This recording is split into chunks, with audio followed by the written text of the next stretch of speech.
Let's get right into it. Back. Let's jump in. Who's excited? I mean, seriously, I think I would hope every single gamer out there that has been looking forward to the next gen and every Sony fanboy is just not going to be able to sleep tonight, as we know that that PlayStation 5 event is tomorrow. This is huge, huge, huge news. It is finally here. It is coming to you live tomorrow at 1 p.m. Pacific. And so we're going to delve into a lot of things that we have heard that are going to be announced, or some leaks or some rumors, all about the PS5 event. One of the first is that the Dead Space writer says his new game will be shown at the PlayStation 5 event. Anthony Johnston, who wrote the script for Dead Space and has credits on Shadow of Mordor and Binary Domain, tweeted that he's been, quote, working on a big video game for almost 2 years now, and suggested that those interested should watch the PS5 launch event on Thursday. Johnston added in the subsequent replies that the game has you play a character having a really bad time, which is honestly not a lot to go off of. And another quote, retweet suggesting the game will be a horror, Johnston noted that it was weird how everyone automatically assumes it'll be a horror game. Interesting. And I also feel like the premise of someone having a really bad time usually goes along with survival horror, so we'll see. Whether it is something in the same vein as Dead Space or something completely different remains to be seen. Johnson's pedigree is reason enough to be interested, however, not least because we consider Dead Space one of the scariest games ever made. Regardless, it offers even more reason to tune into the forthcoming PlayStation 5 conference, which was recently rescheduled to tomorrow, June 11th. Sony recently said that all trailers for the PS5 event will be released in 4K. So with that news, along with this hint for the Dead Space writer, could we be seeing a monster drop of gameplay footage during this PS5 event? I think so. I think, respecting the need to have the voices that should be heard and amplified right now with the Black Lives Matter movement, made sense. I also think, on the other hand, Sony was like, well, we need to get more because we have time to get more. So let's really make sure that it's there. And I would be shocked if there was not a monster drop of gameplay footage. What about you, Kaisa? I really hope there's a monster drop. I'm excited for it, especially after all the games we saw from Xbox. Some of them were super impressive. Some of them were a little bit lackluster, but I'm extra excited because we haven't seen or heard pretty much anything about the games from PS5. There are some main titles that we can assume are going to be coming out for it, but there might be a lot of games that we haven't heard of. For example, in the Xbox game reveal, there were a ton of games like Bright Memory Infinite, which I didn't know about, the Vampire game, Scorn, I think, and just a ton of cool titles from a lot of people who've worked on famous games before that they're bringing to the table. So I hope that there's a lot of scary games, cool games, games that show off what this console can do. I understand that tomorrow's broadcast isn't going to be broadcast in 4K because, I mean, it's hard to do that in general, especially with everyone being from home. So I'm glad that they're also releasing all these trailers afterwards. Yeah. And that's, what I think we will probably see is maybe some gameplay of games that we've already heard of that will be free upgrades to PlayStation 5, and to see, how they are. I wouldn't be surprised if we saw a Cyberpunk 2077 gameplay with the PlayStation 5. I wouldn't be surprised if there was what Destiny 2 might look like on the PlayStation 5. There's just all these things that should be there. But what I'm really excited about is, what are the games that we maybe have been speculating on or just are completely off our radar of being shown and that are going to be shown. And, I want to manage my expectations, obviously, from the Xbox Series X event. But in this regard, with the new controller and the new audio, I think there's so much here that we're going to watch a trailer and have to go back through and watch it again and just really try to digest everything that is new about this console. I hope there are going to be a lot of Easter eggs, and maybe there's going to be some hot drops for games that haven't been announced at all. Maybe something like a Spider-Man 2 coming out, or something exciting that people want from PlayStation 5. I think that they are doing a good job by keeping everything under wraps, because then you can't really have any expectations besides wanting to be wowed by all the information that's going to be announced tomorrow. And I think there will be a ton of it.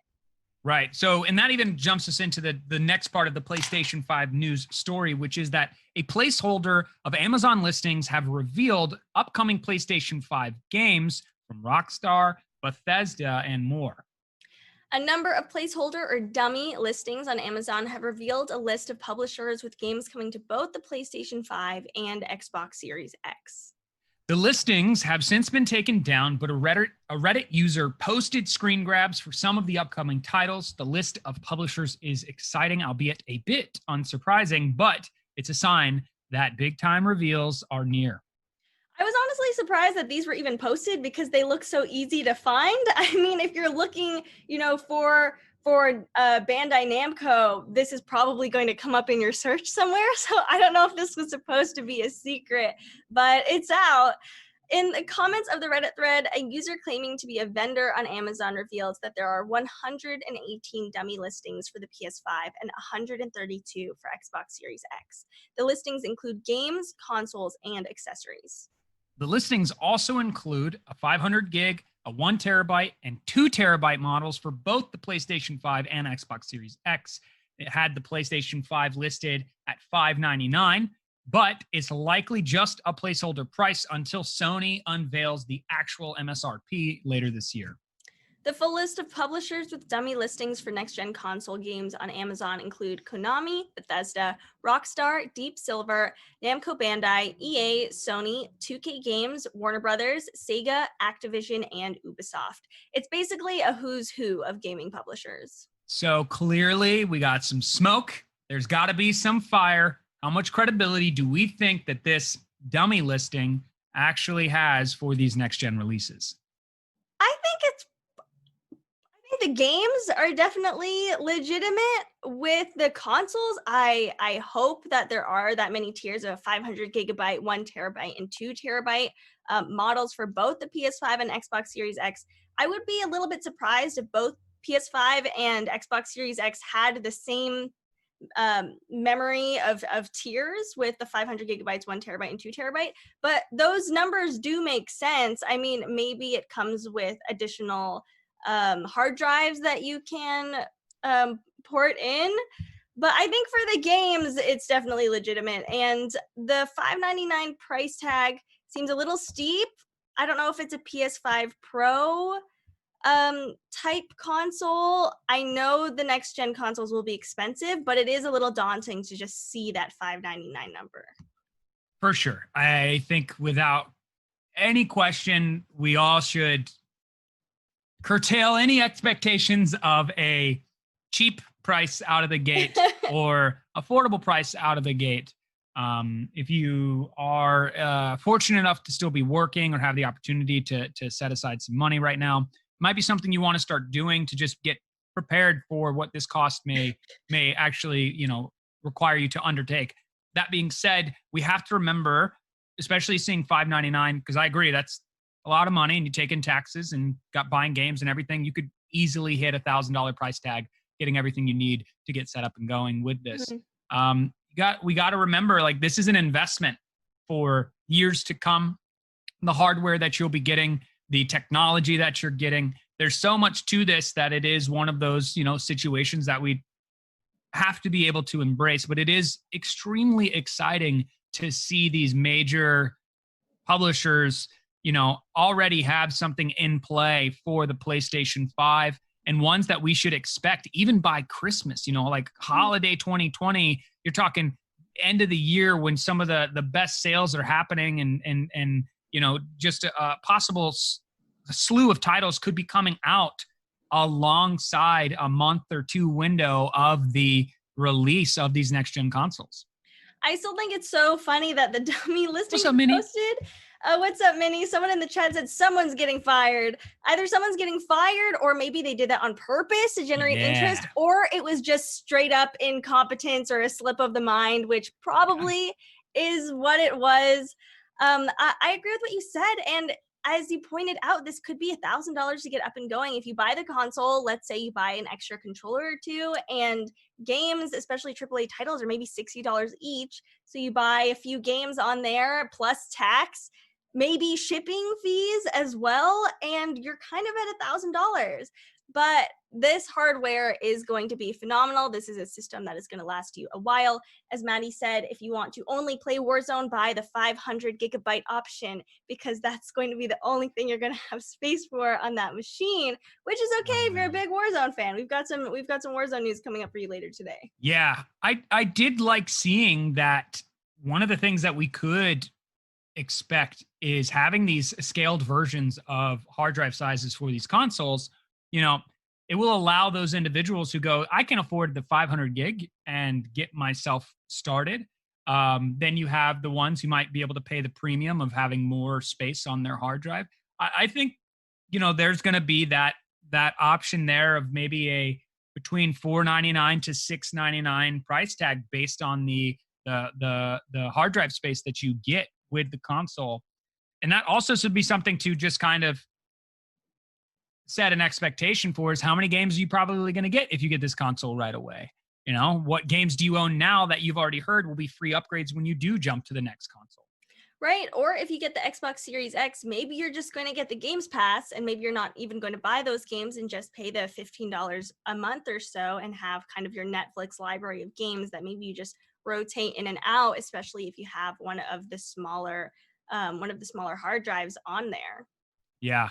And Neon, to your question about the PlayStation controllers, the new technology being the DualSense, it's no longer the DualShock. We've actually been wanting to see this thing in action because of what they've talked about, the haptic feedback, the fact that they're able to, implement a sense of like real feeling in the controller. Just for an example of a driving sim, where if you were on one side of the road where it's bumpy and the other side of the road is smooth, you'd feel that in the controller. So there are these aspects there that we are just hoping are shown tomorrow at this event. So we can, when you say DualSense, what does that mean? Show us it in application, right? I wonder how they're going to demo that, since it is a presentation, because I'm really interested in haptic feedback. I'm a big fan, and I was really sad when they took it away from iPhones, because that was one of my favorite parts of scrolling through. Especially because it's not a format where you can have people really feel the controller themselves. You're just watching someone describe it. Apparently for the event tomorrow, it's best if you use headphones because of the way the audio is for the PS5. And it's not going to be exactly the same as when you will be listening to your PS5, but they do have some cool audio things to show off. So I'm really excited for haptic feedback. I'm excited for an audio demo. Maybe we can see more graphics. I mean, when we saw the Lumen and Nanite Unreal Engine 5 demo, that was kind of that seems like it was setting a high bar, and I don't expect any graphics tomorrow are going to necessarily top that, but I'm hoping to see some really good games. Yeah, and that's such a great point that you brought up there, and note for people going into this event is, the Tempest audio that they've talked about, the ability to capture, 3-dimensional audio for real. Our systems aren't currently set for that. You need a system that is set for that. So, you just take that with the experience that, it's not going to be exactly the same when you are on the PlayStation 5, but it's going to be enough of an example to be like, oh, wow, there is something different going on here with sound. I think of a game like Call of Duty Warzone has terrible audio. And you hear these footsteps that you're like, this person's right next to me, and they're like 20 yards away running, or, there's gunfire happening and it's on the other side of the map, and you're like, that's right next to me. Really? They haven't fixed that yet? No. So there's those moments, right, that you have them and they kind of like disconnect you from the experience. But what we've heard and what we've seen so far, and what we are expecting going in, is that disconnect's not going to be there with the PlayStation 5 and PlayStation 5. And in fact, it should enhance the experience to a level that we haven't yet gotten to see in gaming. I hope they jam pack a lot into this event. I feel that Xbox has kind of spread out its approach of doing multiple announcements. I guess the only separate thing we really heard from PS5 was when they had a blog post of the DualSense controller and didn't really say anything about it. And there was no lead up to it. It was just like, oh, here's the controller. Everyone take a look. So we'll be seeing probably more about the hardware because in the past it seems PS5 is really proud about going very in depth as to what their hardware can do. Arguably almost too in-depth because they were showing it off to the developers and a lot of consumers don't really resonate with that, understand about that, or even care to an extent. So we'll be seeing information about controllers, hopefully about PSVR. I doubt it, but maybe they could just drop that on there. Even how maybe the PSVR 1 fits in with the PS5, I would be really interested in seeing, as well as a ton of gameplay. Agreed. And, one of the other things that we know of, or at least have seen, is that there currently could be this patent that hints at what the PlayStation 5 UI could end up looking like. A Sony patent potentially for the PlayStation 5 indicates how the console's UI might look and alludes to the dynamic use of in-game stats, tips, and videos from previous gameplay. So the patent, published yesterday, although originally filed several years ago and discovered by the game's post, includes several diagrams of a UI design.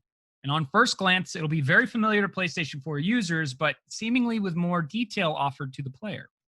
If the diagram does represent the PS5 UI, it suggests that the core console menus will be more thoroughly subdivided.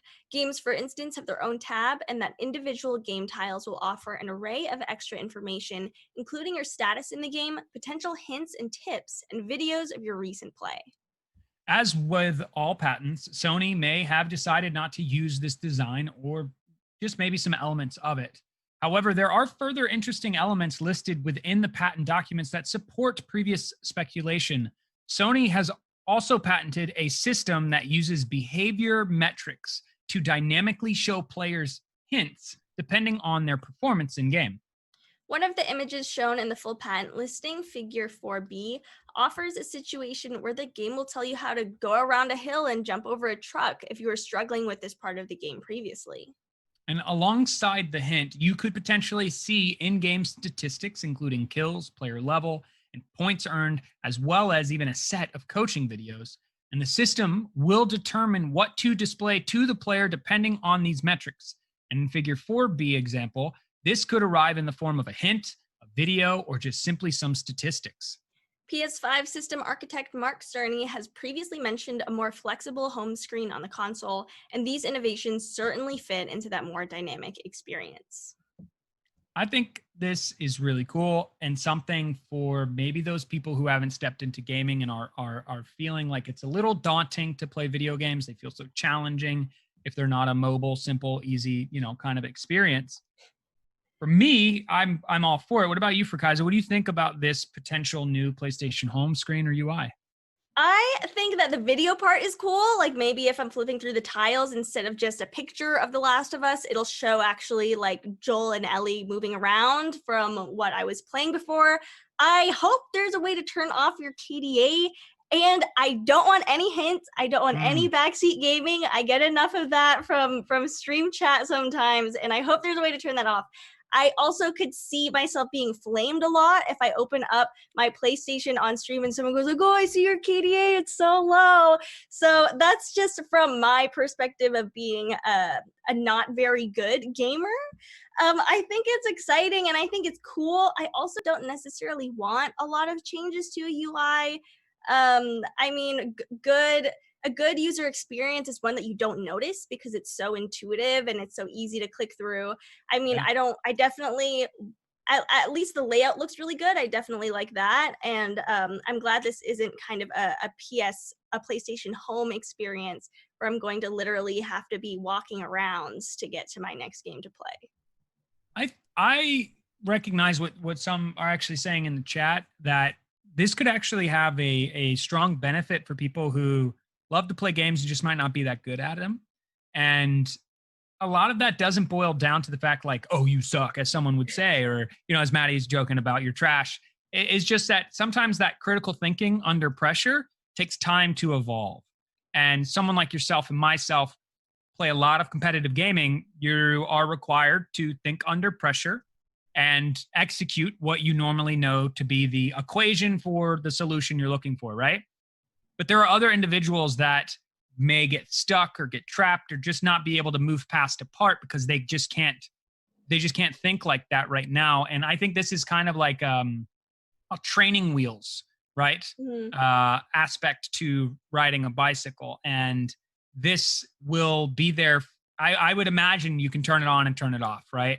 Go in and select and turn it off. And I'm right there with you. Like, I hope it is a change this, keep this, remove that kind of thing. If it is a forced upon experience for everyone, yeah, I could see how gamers like yourself and myself could get kind of annoyed by it. It's like no different than like a random ad that pops up in a video and you're like, get out of here, ad. I don't want you in here. So yeah. I agree that for a lot of people it'll make it more fun and it'll make it feel, I guess, more tailored to them as well. I think overall this makes me feel that the UI is going to be a lot more tailored to you, because when you boot up your PlayStation, it's going to show your stats, it's going to show your tips if you want them.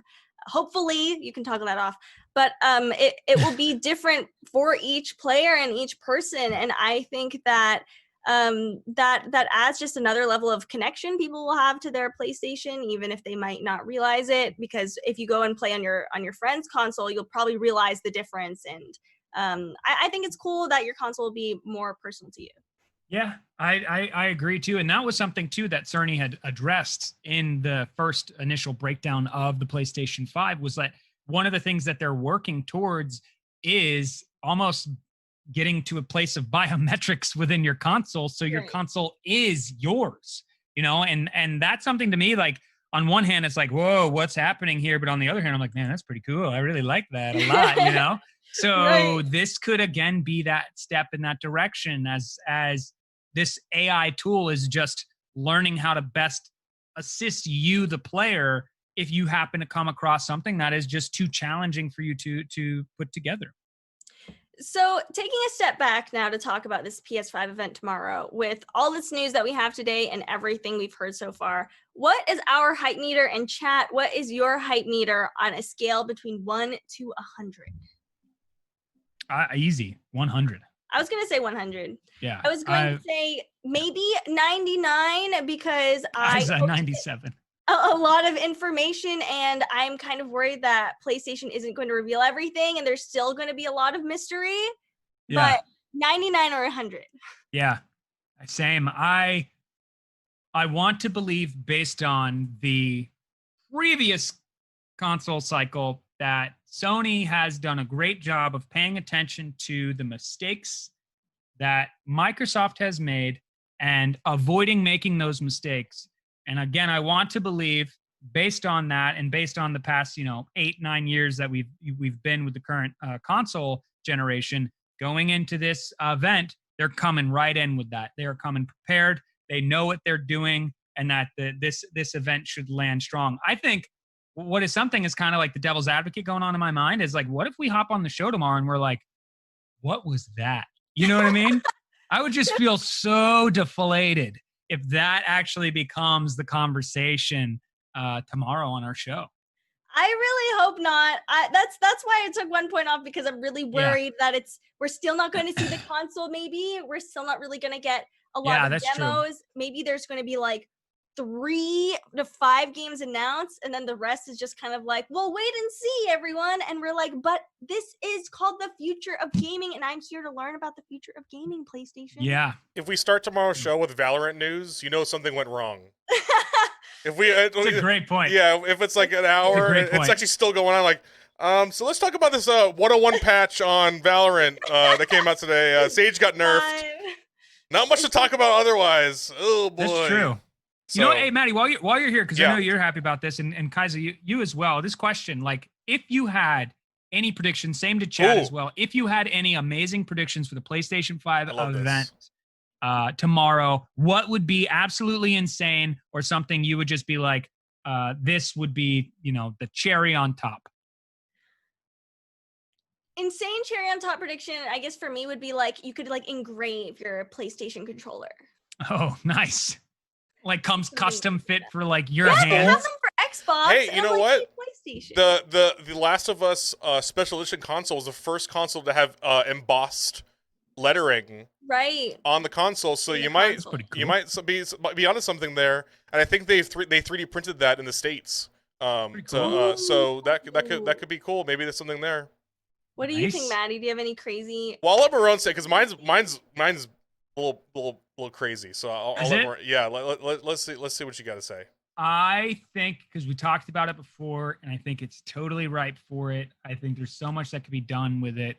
I would personally love to see Resistance come back. That they announce Resistance, a new title for PlayStation 5, and it's got all the bells and whistles to the console, and that we see that game come back and have like a resurgence. They'll have like all the different modes you see, like a BR mode. They'll have like a huge multiplayer, a huge co-op. They'll just have all this stuff in it where you're just like, whoa, I did not expect to see this. That would be awesome. FPSs used to be console sellers, and Resistance was one of those franchises that was a launch. It really is. They always launched with the consoles because you figured it's kind of a $460 game. You're buying the console to play that game. Right. Right? Yeah. Neon Punk says Splinter Cell. Oh, I mean, that's even crazier than what I'm about to say. Really? Yeah, Splinter Cell would be incredible. Now, hear me out. Here's my prediction. I'm buckled up. This is 0% never gonna happen. Dead or Alive beach volleyball. Well, we have Fight Island now in UFC, so that's already coming July 11th. That's true.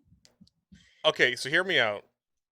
The Nintendo made the Nintendo. I'm off to a great start. I'm saying the Nintendo. Nintendo put out the GOAT handheld this past year with Switch Lite. PS Vita? Are you going to PS Vita? Hold up, hear me out. They show the power of PS5, but we want these things on the go now. I just got a gaming laptop and I can play Warzone at 120 frames per second. Wow. You know, like we can do this, guys. The xCloud. The tech is there. This can be done. xCloud, yeah. This is a time, Sony. PS Vita 2, give it to me. I want nice grips. I want a nice OLED screen. I want remote play to my PS5. I want cloud play. I will write a check right now if they announce that. I will be pre-ordering day one. That's my bold announcement or take. It'll never happen, but Spider-Man 2 would be pretty cool. Yeah, Spider-Man 2 would be pretty cool. We'll take it. We'll take it. I love it. We're gonna put this down. Place your bets for the predictions of a PlayStation Vita 2. What's up, Monta?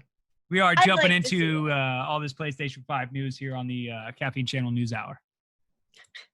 Oh man, that would be great. That would be great. I also think they do need a handheld that doesn't look like a toy and is made for like children hands. I mean, I don't mind the Switch because I have skinny fingers, but like a lot of people don't. And those buttons are like this big. And I have some friends that don't even like using the Joy-Cons because they're always worried they're gonna break them because they're so like they look like toys. So PS Vita 2, something more hardcore would be cool.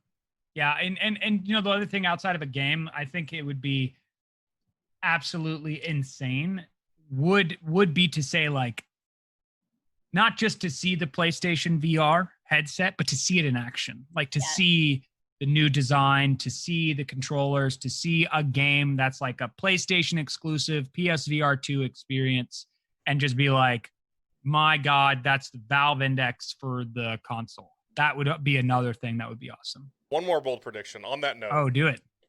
PSAR? Ooh, augmented reality, yeah. Maybe, you know? AR. If they want to go toe-to-toe with Microsoft's kind of ahead of the game with the HoloLens. Yeah. Just saying. PSAR. Okay, never mind. I take that back. PSAR. No, I don't want a PSAR now. Mixed media. Andy's gone. He's like, nope, I don't want that now. Get it out of here. I like AR. I feel like there's not like a lot of fun things you can currently do with it. Yeah. I know a lot of people were like, oh, if there's AR in the future and you have a Google Glass, people will just put virtual ads in your world through the AR. And I'm like, I don't like thinking about that. Yeah. I would say, though, like at Neon's point there, that is where we're probably expecting to see the technology grow towards is more augmented reality, has less problems with the users biological resistance to virtual reality by displaying an image versus creating an image in your eye, adjusting to that image in a closed headset. So that could be the case for sure, that they're like, hey, we are moving forward into augmented reality. So that would be really cool, actually. That would be cool. Gaming gods, come on. It says here are requests. So make sure you tune in, especially for tomorrow's news, because we are going to be doing a lot of live reactions to what is happening, everything PlayStation 5 tomorrow. But other big news for you Call of Duty Modern Warfare and Warzone players out there, like myself, like Matty, and anyone else that's been grinding away at it. Season 4 launches tonight, 11 p.m. Pacific Standard Time. As announced by Infinity Ward, Activision had postponed Call of Duty's new season from its planned launch last week amid the ongoing Black Lives Matter movement. Infinity Ward has warned tonight's Call of Duty Modern Warfare Season 4 update download is gonna be quote-unquote large. So get ready, make sure your internet's working, maybe restart your modem so it's working at optimal, with all pistons firing. In a series of tweets, Infinity Ward community manager Ashton Williams said the developer was reducing the overall disk space that Modern Warfare and Warzone take up, which is pushing 200 gigabytes at this point, by compressing assets. And when you understand files and how they work, this makes a lot of sense. It's great, but at the same time, you're like, my God, really? What are you guys doing over there? What's happening? Because once this is installed, the Series 4 update will only take up an additional 4 gigs on the consoles. However, players are still going to be faced with a hefty download when the update goes live tonight. Williams pointed to the option for console players to uninstall content packs for modes they're not playing in order to free up space, like Spec Ops and Campaign. Infinity Ward has come under increasing pressure over the enormous install footprint of Modern Warfare and Warzone, as well as the enormous downloads required to update the game. If you have the complete Call of Duty Modern Warfare experience on your PlayStation 4, the preseason 4 update, it takes up 190.1 gigabytes on your hard drive. That's 1/5 of a 1 terabyte PS4 Pro, or nearly half of the HDD if you're still rocking an OG PS4. I get it. We're all excited. Season 4. I play, you play, we're ready. But what is up with these file sizes and these download times?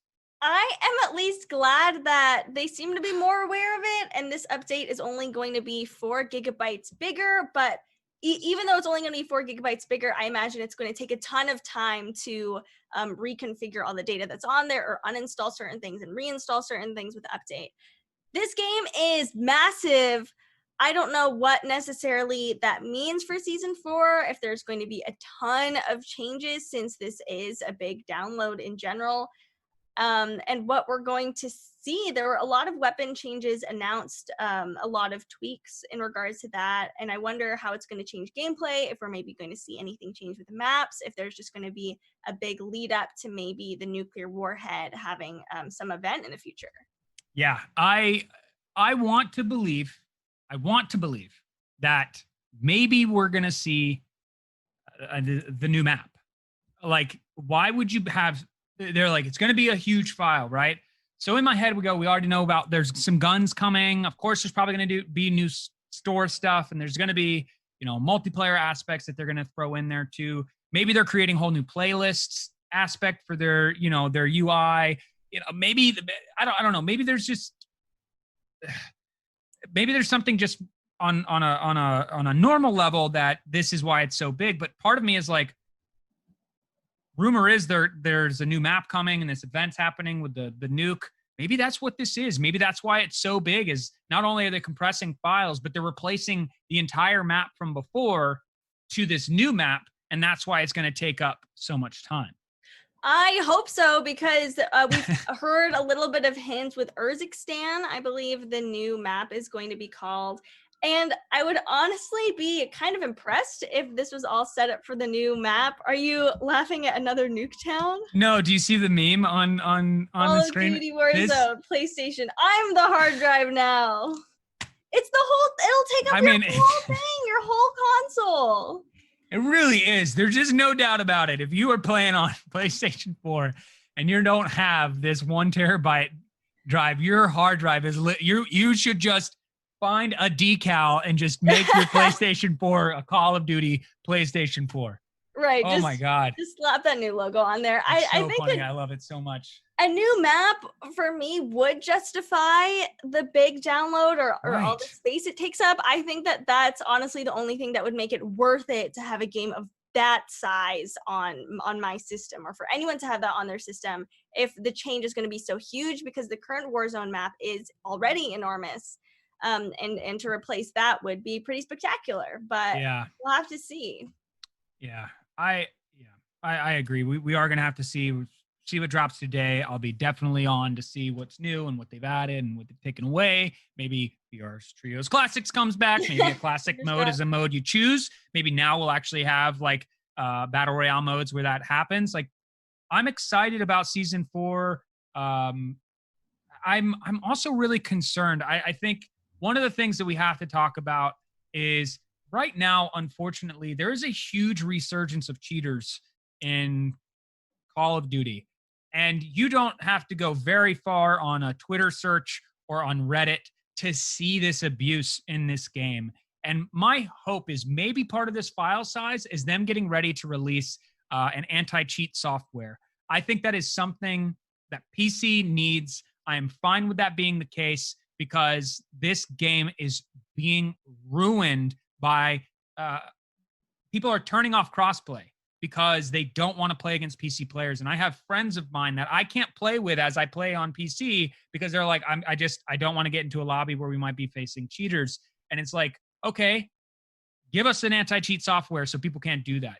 Like do something for us so that this isn't the case. And there's just a hope in there deep down inside that they actually care about how prevalent this is.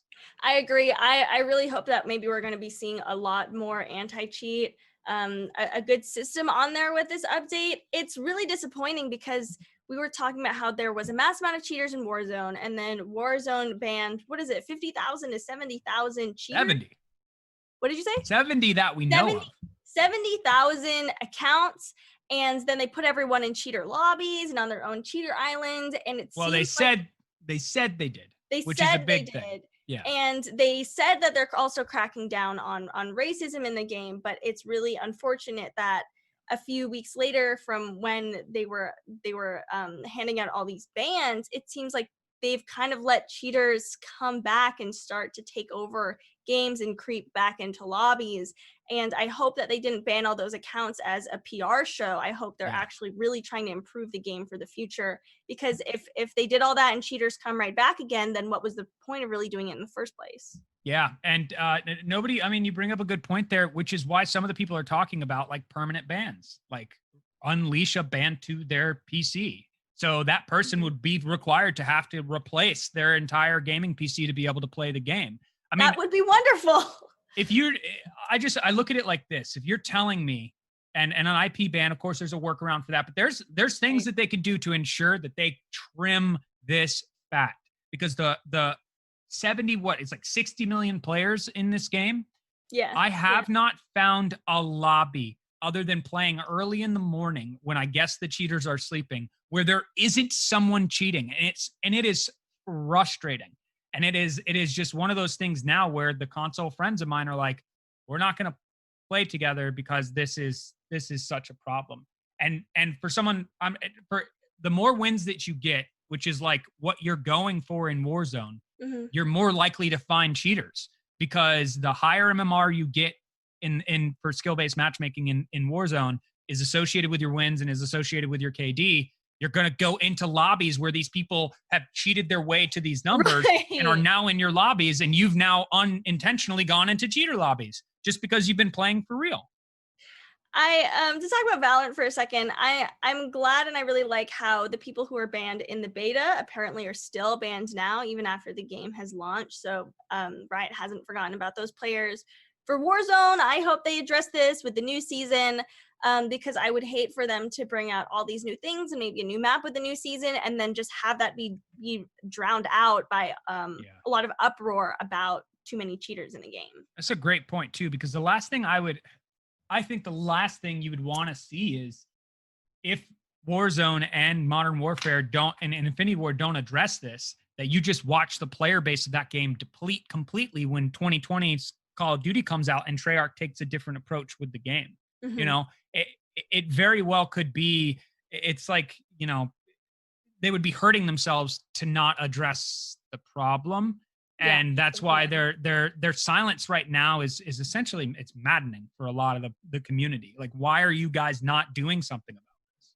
It's incredibly frustrating, which kind of leads us into our next topic, which is more Call of Duty news. That is right. Later, K-Guardian.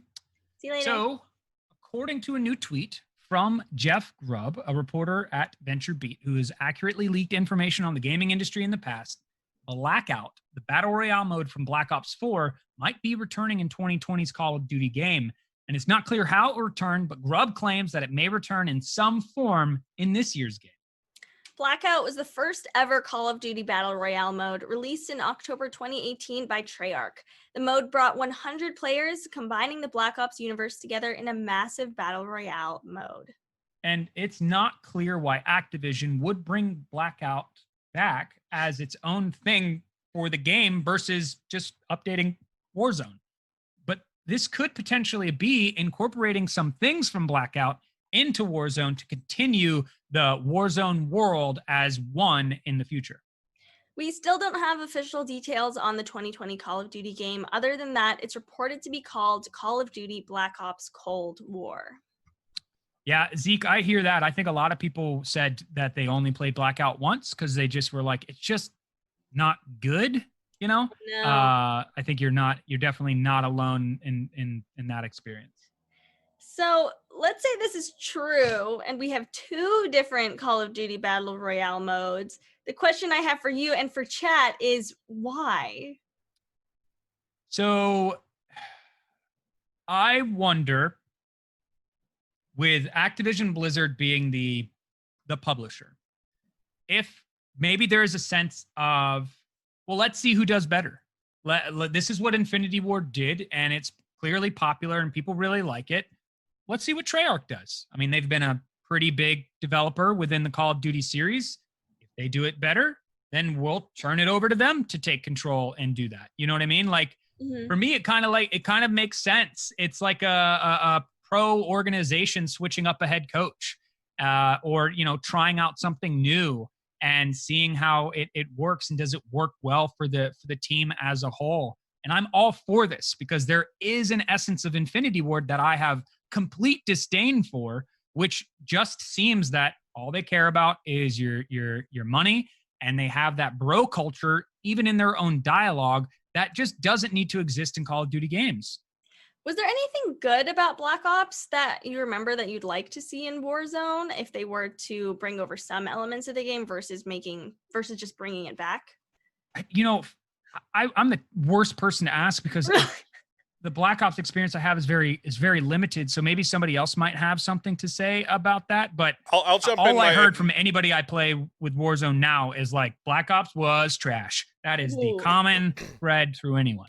I spent like 1% of the time that I spent on Modern Warfare and Call of Duty Black Ops 4, so I'll comment as much as I can. I watched way more Black Ops 4. Thought the Call of Duty League with Black Ops is actually really fun to watch. But Blackout, the few things that I hope they do if they port over to the new version. One, you can pick up attachments. There's attachments that are scattered around the map. So like if you pick up a weapon and then later find a sniper scope, you kind of get more advantage then. Or you pick up a weapon and hate the attachment, take it off. Take it off. I would love that. And there was more of a sense of like, I think Treyarch does a better job with their weapon skins and understanding which weapon's better based on the one you pick up. So you pick up like a gold weapon, you know, okay, this is a good weapon. Because there was no loadouts. This was a game with no... Yeah. I'll go back to the B-roll so people can see what this game looked like. There were no loadouts. It was more... You just found weapons. It was more PUBG than Warzone. Like like Arrow was saying that. It felt more like way PUBG. more like PUBG. I mean, almost to... it kind of hurt that in that like it felt like it was kind of a last minute thrown together PUBG mode for Call of Duty. But we talked about that before. I mean maybe on stream or off stream, how I think the addition of attachments and you be able to take things off and on and off, that could be a really cool addition to Warzone. I agree with that. And I think something else that could help is part of what I find to be a little more kind of like, I don't know if it's an annoyance. Some of the weapons in Warzone don't feel like the way these weapons should actually play out. And part of me is like, is that just a disregard for fine tuning? Is that just an honest mistake by the developers? So for example, the AK-47 is a terrible weapon in Modern Warfare, and especially in Warzone, based on the other Call of Duty games and any other game where you play with an AK-47. Why that's the case, I have clearly just no idea for whatsoever. It's probably one of the best actual rifles ever made. And so because that exists, part of me is like, well, what else is there that's just a little bit too absurd or ridiculous and things that maybe Treyarch will be able to make happen? Yeah, Neon, there's a military buddy that I play. He's a military friend who even said he had served with someone who made the claim that they dug up an AK-47 that had been buried in the dirt and could fire it and didn't know how long it had been buried in the dirt. Wow. And it fired just fine and still was accurate. And it's just like, yeah, but then when you play the game, it's a terrible gun. It's just horrible. It doesn't make any sense. Yeah. So what I'm wondering is, so we previously talked about Call of Duty pros working closely with Treyarch on the competitive philosophy of Call of Duty. And maybe that poses the question, could the new Blackout mode cater more to hardcore players while Warzone will be more for casuals? I say with heavy quotes. Could be the case. This very well could become especially because you've seen and heard some of the pros that are like, Warzone's BR isn't really a competitive true BR, right? Yeah, you'll hear that, which I understand, right? Because you can come back respawn, to like so many times. Yeah, your loadouts that you get. Part of what is competitive of search and destroy is the stakes are really high, and it's not like you're decked out. You have to prepare and have your loadouts ready that are specifically for a search and destroy experience, which is more of a slower pace, and you got to hit your shots. You got to land it. So for competition, you want the stakes to be higher. And this could be where they say, hey, Warzone's just not working competitively, and we need to make sure we still have a place in the competitive scene.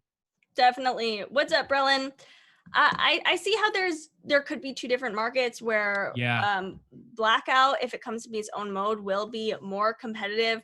I wonder if they're going to be rebranding it at all, or maybe incorporating it as a special type of mode within Warzone, that maybe it's Warzone but with attachments and those things that were the cool things about Blackout, because I feel like there's still a lot of kind of bad sentiment about Blackout. It just kind of seems like a battle royale that was thrown together and it didn't take off pretty much at all, partly because it came out when a lot of battle royales were out. There was PUBG, there was Apex, there was Fortnite, and then there was CSGO Danger Zone, which I don't know if people even remember. And I feel like Blackout was another one that just came out at the same time and almost seemed like they were just trying to fit in. Exactly. Yeah. Seemed like they were trying to fit in. It seemed like they were just trying to hop on the train before it left the station. And I don't know if that's maybe going to force them to do some rebranding with that. It very well could. Aiden, how you doing? Hope all is well. This could be one of those moments where it's kind of like where battle royales are taken off. someone at Activision Blizzard's like, you guys got to create a battle royale game, whatever it is, just get it out there and get into this scene so we can make some money. Yeah. Then you have Infinity Ward come out and start really strong with Warzone. It would make sense to me if the developers over at Treyarch are paying attention to what they did wrong that wasn't, resonating with the community, and are paying attention to what Infinity Ward has done very well, and then learn from that and implement it in their own Blackout. And that could very well shift the focus of being like, yeah, if you play Warzone, you're more of a casual player. But if you play Blackout, the new 2020 Blackout, you're a competitive battle royale player.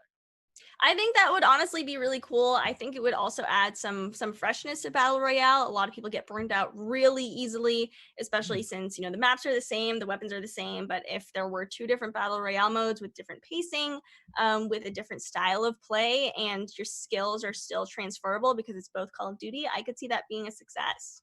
Yeah, and that actually leads us into our next story, which is how to keep something like a Battle Royale fresh by taking a look at how an Apex player has compiled a list of fan-made challenges to help keep your games fresh. Apex Legends gameplay can get repetitive after several hundred drops.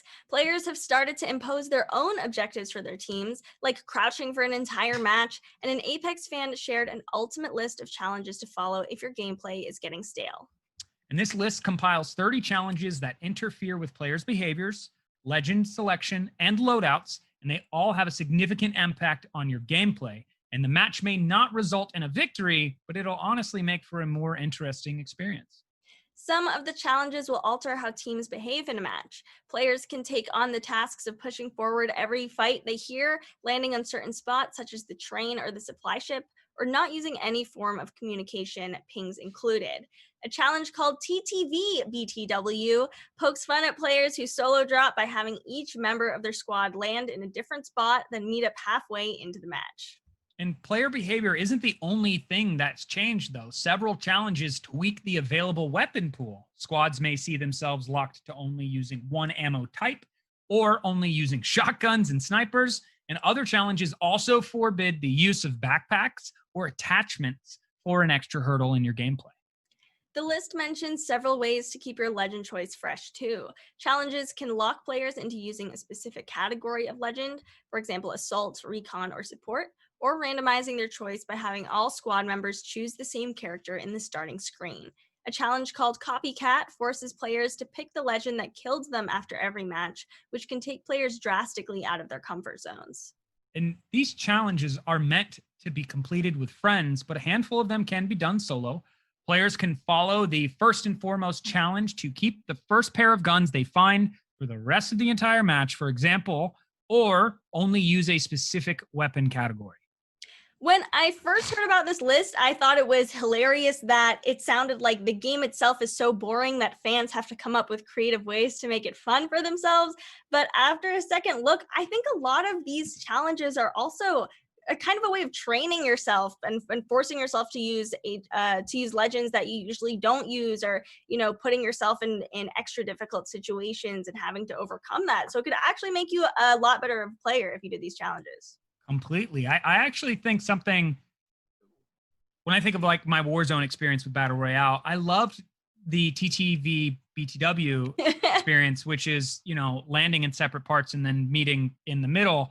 And for me, sometimes you play Warzone as a duo and a trio, and you get this rando who just drops 2,000 meters away and you're from like, you. what are you doing? You're like, where are you going? Okay, cool. And then dies immediately. But then part of me is like, if you had an entire team of like solid players that were saying, hey, we're going to pick the, it was you, Neon. We're going to pick the, 4 quadrants of the circle and land, and then eventually meet in the middle. I think that's a fun way to make that experience like not only even more challenging, but also force you to become a better player, because you're going to have to take on 2 to 3 man teams possibly in that journey to go and find your teammates in the middle. Right, it could happen. Fun thing I wanted to point out to our viewers, there is a website, and if one of you guys can type this in the chat, mwrandomclass.com. I'm going to show it right now in the picture-in-picture. It is a website you can just literally click generate my class, and you have to then basically run this loadout in Warzone. So this Absolutely is not. So the this first is one you put up. a shotgun and a joker as your. Do you know the ADS time with the Joker is offensive? Okay, let's try another one. It's still a shotgun and a Uzi. That's not bad. Okay, the Uzi's not too bad. You want to be fighting in a house. There's nothing else out of that. All right, let's try one more time and see if our luck. Dragunov and X. Wow, this is terrible. This is really bad. That's tough. But just you maybe have fun if you want to get drunk one night and do this. I don't know, with your friends. Yeah, I mean that's cool. Silly. I mean that's what I mean is you can just get bored of, man, it's the same thing, the same experience over and over again. I need to change it up. So the fact that these things are created and exist are great. I'd love to see. I think one of the things I'd love to see is like a group of pros get together and do some of these challenges, drop into the lobbies, don't touch any of their loadouts, and they're just playing, shotgun snipers or that sniper pistol class and see how they do. Just because you kind of want to see the high tier players pull off some of these challenges just to see how hard they actually are. Right, and if they can actually do it. I also love the names of a lot of these challenges. For example, XL cargo shorts is the challenge where you don't wear backpacks. There's Pipsqueak, which is you only use legends under 5'11", I believe, which is pretty tall. Yeah. But some of these titles, the Cupid Shuffle, switch mains, description, don't make me look bad. Yeah.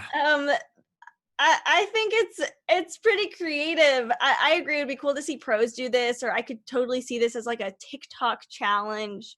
Or something like that, where it's like, oh, like this is me trying to do the gung ho in Warzone, and that kind of being its own trend. They did release for Warzone a shotgun snipers mode, and it didn't stay around too long. Probably was actually around longer than BR's Trios Classic. So I would say, I think they're willing to try stuff out like that, because they have changed some stuff up, and it's just, I think in order to keep the game fresh and alive, either we're going to see the community create challenges like this, or we need to actually see the developers implement some of these challenges, XP, weapon skins, like reward some of these things. If people are going to do it, have it, and maybe you get some sort of, icon with your character, you get some sort of emblem, something to show off for, being able to do this. It would be really great. Yeah, some sort of badges would be great. It would be great to have this as like an official challenge in the game. Marrone, if we do one more generator, will you commit to doing one game tonight in your Warzone stream with this loadout? Come on, let's try one more time. I can't promise anything. Let's try. Let's do it. Let's do it. I can't promise anything. Let's see what it is. Oh, a PKM and a Pila.